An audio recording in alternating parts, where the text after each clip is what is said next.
A group of friends and I went to Lafayette, Louisiana to ride bicycles one time, and every restaurant we went into we would ask for rice and beans, and they all said, "We don't serve rice and beans."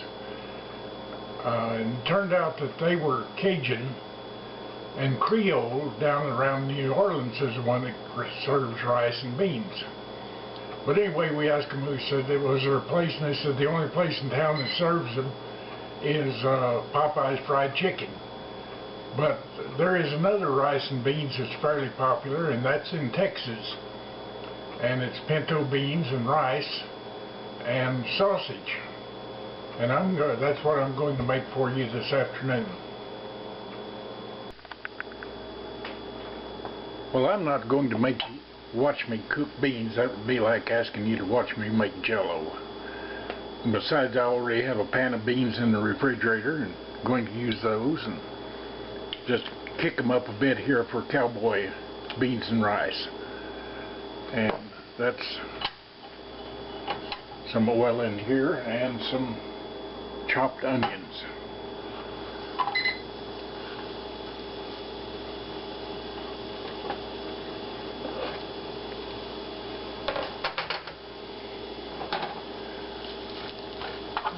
Put those in there and let them roam around and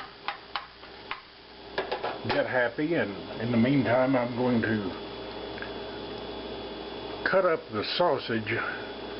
Normally in Cowboy baked beans or beans and rice it would have chorizo sausage, but since I don't have any, I'll just use smoked beef sausage.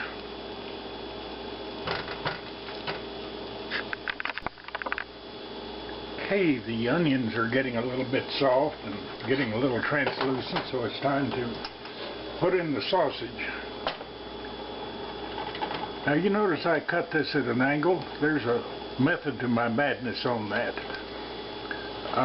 If you cut them straight across, you make little wheels, and as soon as you cut a piece off, it rolls off on the floor.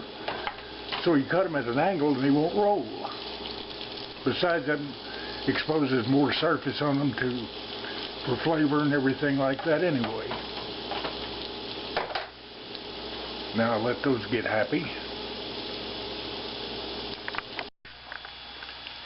Well, the sausage is beginning to swell a little, so here's the beans that I already have cooked. How about that? Just exactly a handful.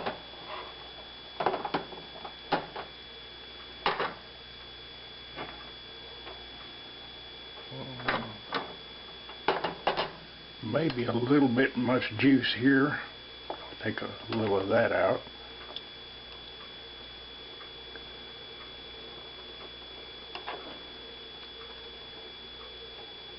And let that get a little hotter and get happy, and they'll be ready to serve. Oh yes, and since I didn't have any chorizo, which is a spicy sausage, I'm going to give it a shot of sriracha sauce here. Not a great amount. That should be about the right amount to give it just a little kick on the back of your tongue. You don't want it to set your shorts on fire, but just enough to let you know that it's there.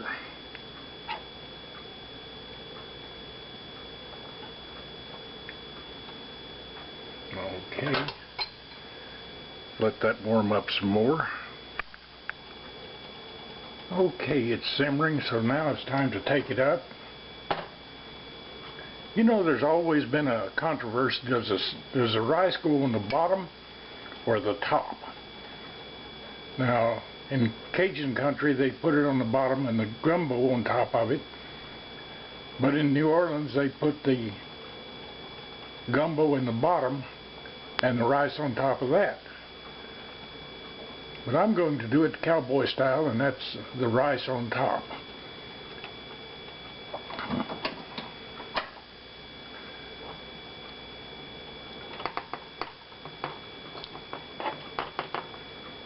This is going to be more than 2 bowls, but it'll be great as leftovers.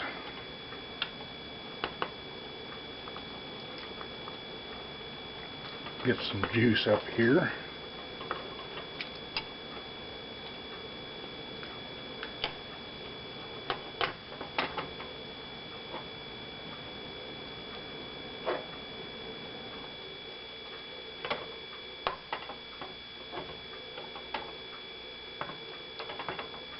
That's about the right amount there.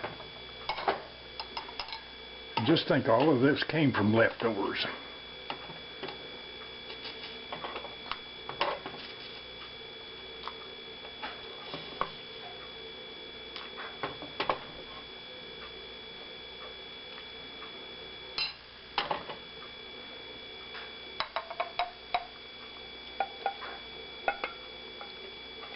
Do it the easy way. And how about that for getting it even?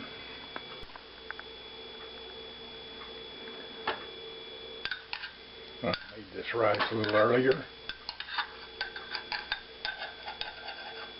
And now a big spoon of rice right in the middle on top.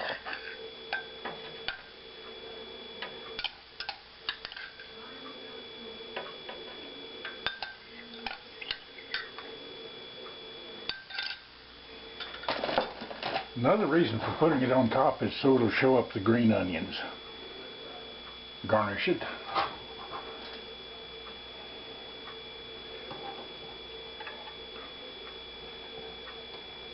And a wedge of cornbread in each one, and it's dinner. How's that for made with leftovers? And here it is on the table, Cowboy beans and rice. And that was easy to make on this chilly Saturday afternoon, and didn't take a great amount of effort, and I'll bet it's good.